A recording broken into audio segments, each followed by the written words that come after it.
Ho aminareo ane havana ny fahasoavana sy ny fiadanana avy amin'Andriamanitra ray sy Jesosy Kristy tompontsika.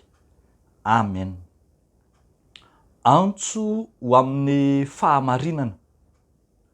Antso ho amin'ny fahamarinana. Zany no asongadiny nofinainantsika anio.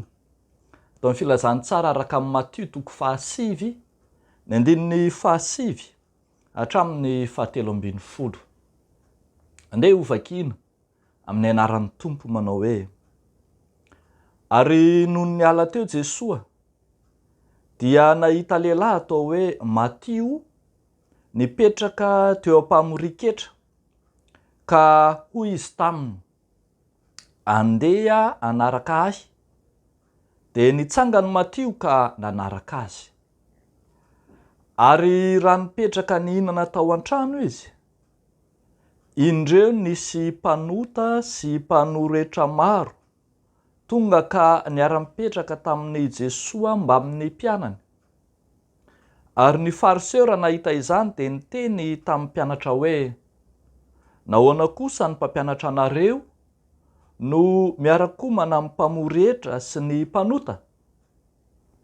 Ary raha nare izany Jesosy dia nanao hoe: tsy ny finaritra no mila mpanao fanafody, fa ny marary. Fa mandehana ka mianara izay hevitry ny teny hoe: famondram-po no sitrako, fa tsy fanatitra alatsa-drà. Fa tsy tonga hiantso ny marina aho, fa ny mpanota. Ray Masino, manamasinanay amin'ny fahamarinana, ny teninao no fahamarinana. Amen. Antso ho amin'ny fahamarinana. Hitantsika eto ry havako malala ny antsoin'i Jesosy any Mattio ilay mpamoretra ho isan'ny mpianatry Jesosy Kristy. Raha iny nipetraka teo am-pamoriketra iny tokoa mantsy i Mattio mpamoretra, dia niantso azy Jesosy ary namaly tsy ampiambahambana.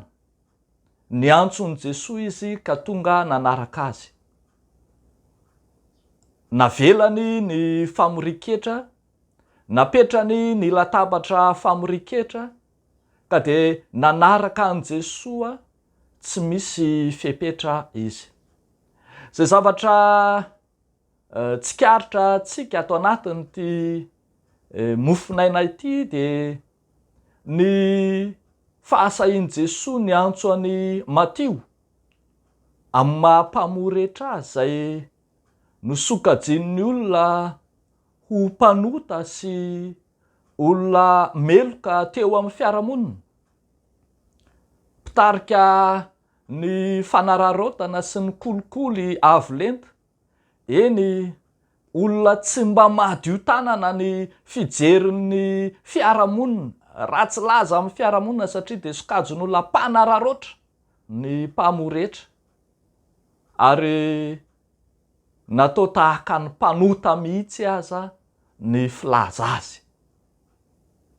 Indro anefa hitantsika fa tsy mizatavan'olona ilay antson'Andriamanitra, fa ny antefa tamin'ny Mattio izay heverina fa mpanota, ary nahasarotiny dia nahasarotiny an'ireo fariseo ny nahita zato izy miaraka amin'i Jesosy, miara-misakafo amin'i Jesosy, ary nahavelo-panontaniana mihitsy aza ny fariseo manao hoe: nahoana ny mpampianatra anareo no miara mihinana amin'ny mpamoretra sy ny mpanota?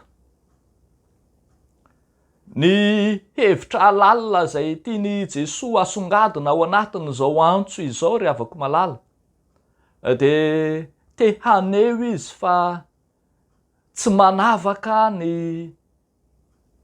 antson'Andriamanitra, ary tiany olona rehetra ho mpiara-miasa aminy Andriamanitra.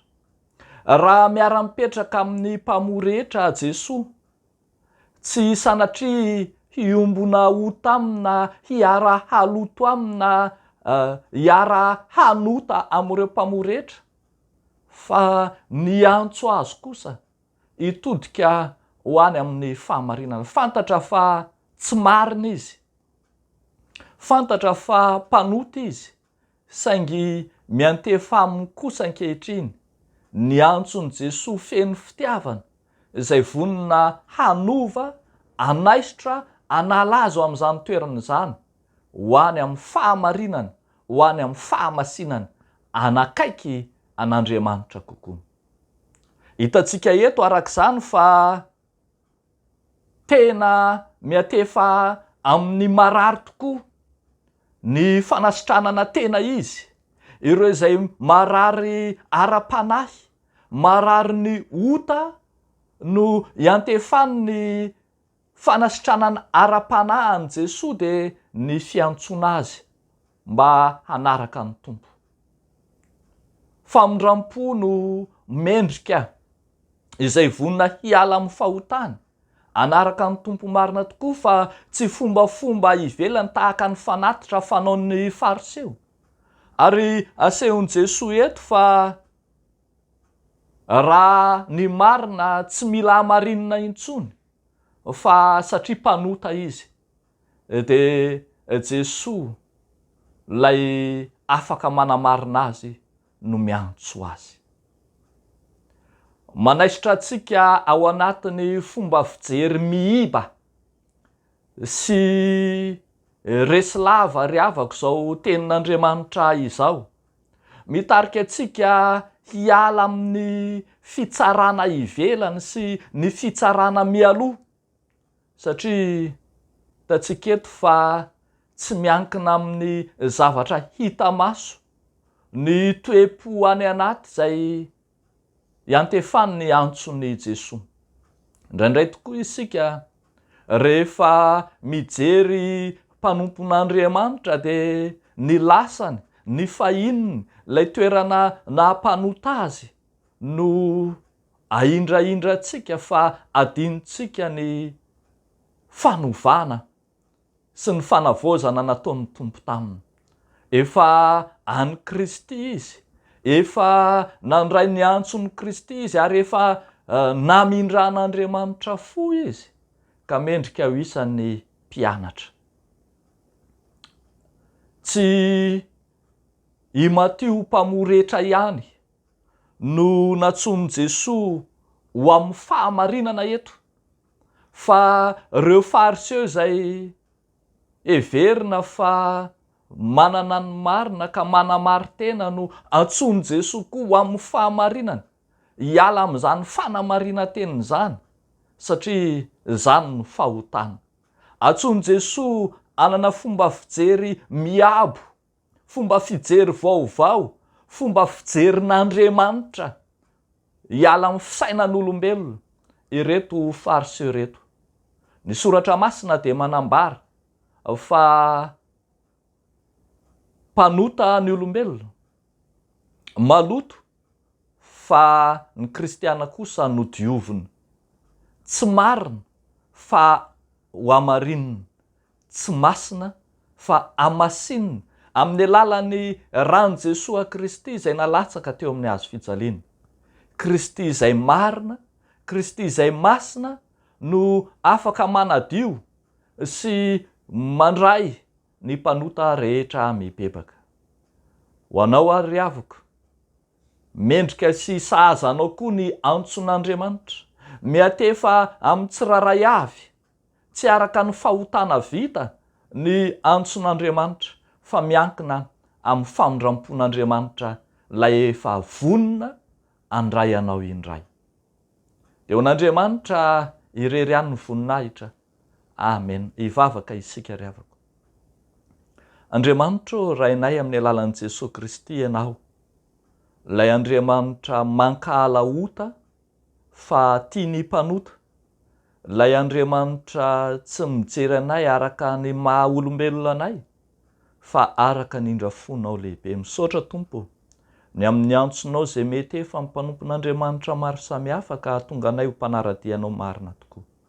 Dia mivavaka izahay ho an'ireo mpanomponao maro, ireo mpanaradianao, ireo izay olombo antsonao efa nantsonao tamin'ny anaranao. Misy amin'izy ireny Tompo no mahita fahasahiranana amin'ny asanao Andriamanitra, mahita tojolana samihafa amin'ny fanarahan-dianao.